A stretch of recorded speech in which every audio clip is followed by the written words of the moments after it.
రాజధాని అమరావతి పనుల పునఃప్రారంభం కూడా ప్రధానమంత్రి నరేంద్ర మోడీ చేతుల మీదుగా జరగనుంది. రాజధాని పనుల్ని వచ్చే నెలలో అట్టహాసంగా ప్రారంభించేందుకు రాష్ట్ర ప్రభుత్వం సన్నాహాలు చేస్తుంది. దానికి ప్రధానిని ఆహ్వానించగా ఆయన అంగీకారం తెలిపినట్టు సమాచారం. అయితే తేదీ ఇంకా ఖరారు కాలేదు.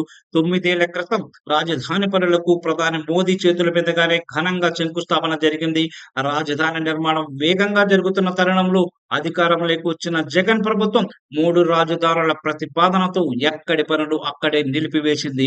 3 రాజధానుల ప్రతిపాదనను తెరపైకి తెచ్చి అమరావతి రైతుల ఉద్యమాన్ని ఉక్కుపాదంతో అణిచివేయాలని చూసింది.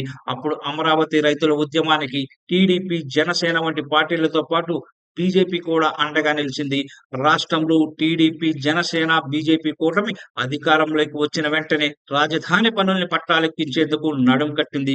కేంద్రంలోని మోదీ ప్రభుత్వం కూడా ఈసారి రాజధానికి పూర్తి స్థాయిలో అండగా నిలిచింది. కేంద్రం చొరవ వల్లే రాజధాని నిర్మాణానికి ప్రపంచ బ్యాంకు, ఆసియా అభివృద్ధి బ్యాంకు 15,000 కోట్ల రుణాన్ని అత్యంత వేగంగా మంజూరు చేశాయి. హడ్కో కూడా 11,000 కోట్లు ఇచ్చేందుకు సూత్రప్రాయంగా ఆమోదం తెలిపింది. గత వైసీపీ ప్రభుత్వం సృష్టించిన అడ్డంకుల్ని ఈ 9 నెలల్లో అధిగమించి రాజధాని పనులకు రాష్ట్ర ప్రభుత్వం టెండర్లు ఖరారు చేసింది. 37,702 కోట్ల పనులకు టెండర్లు ఖరారయ్యాయి. అన్ని పనుల్ని దాదాపు ఒకేసారి ప్రారంభించబోతున్నారు. ఆ కార్యక్రమాన్ని ప్రధాని చేతుల మీదుగా ఘనంగా నిర్వహించాలని రాష్ట్ర ప్రభుత్వం నిర్ణయించింది.